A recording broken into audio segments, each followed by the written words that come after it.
Sometimes we work really hard to achieve something, and then when we get it, we just feel this huge self-doubt, and we start questioning whether or not other people are going to realize that maybe we're not quite as good as they think we are.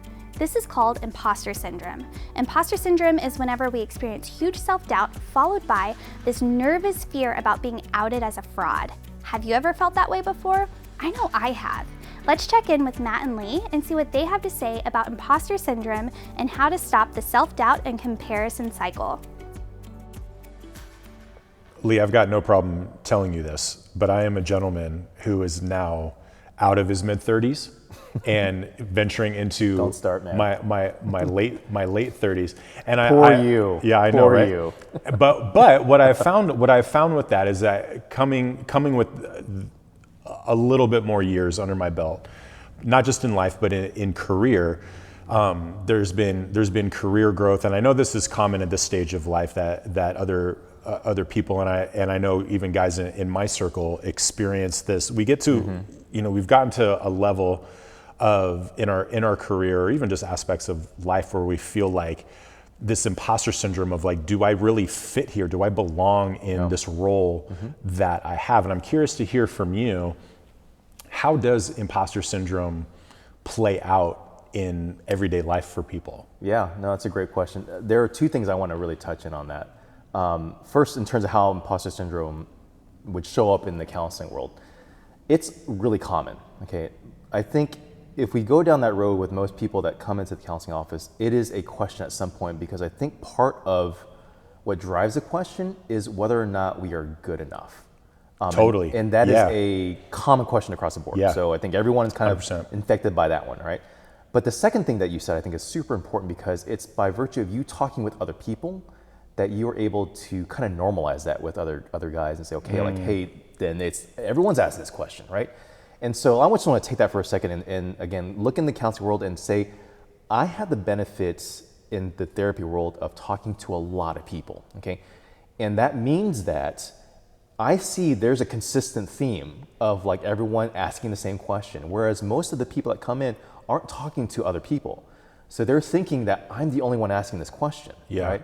But the reality is if they all knew what everyone was asking, everyone would be like, yeah, we're all asking the same question, right? Right. And so I think that's a great question, because I don't get the benefit of really saying that very often, because we don't typically talk about what goes on in the counseling room, but I would say the majority of the time there's a lot of people asking that very question. So I think putting that to rest, that's a normal thing. A lot of people are wondering the same thing too. So you're peeling back the curtain here and saying that this is a common thread that you hear for sure, all the time, which I think is really helpful to people that are experiencing some sort of imposter syndrome, asking the question, am I good enough?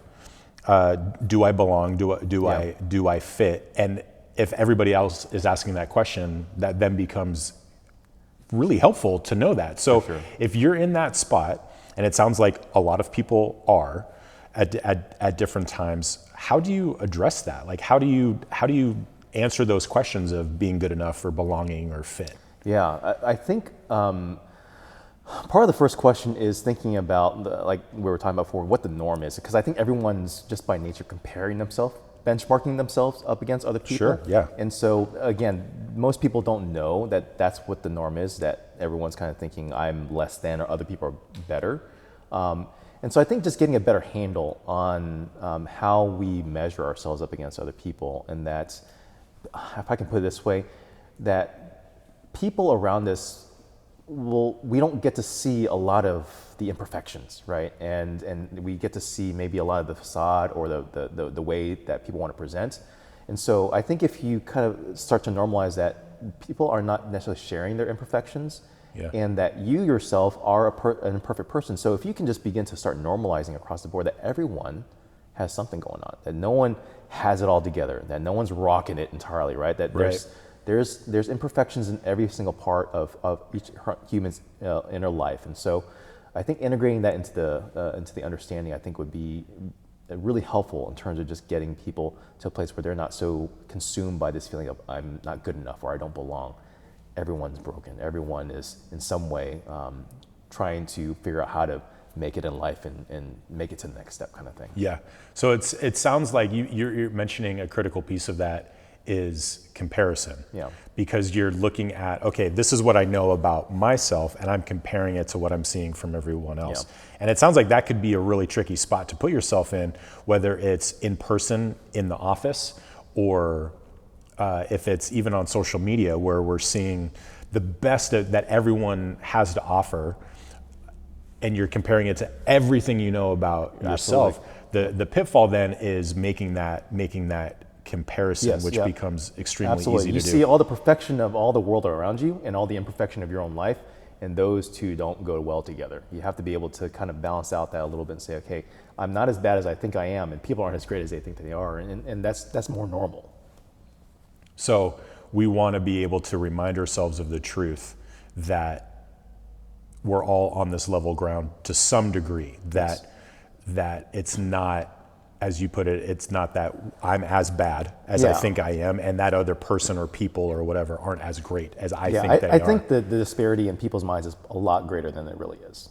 Yeah, that's what it comes down to. At least the way I hear people, they think the gap is really big, and it's really not that big. I'm not as bad as I think, and other people aren't as great as they seem. That's good stuff. If you found this video helpful, feel free to share it.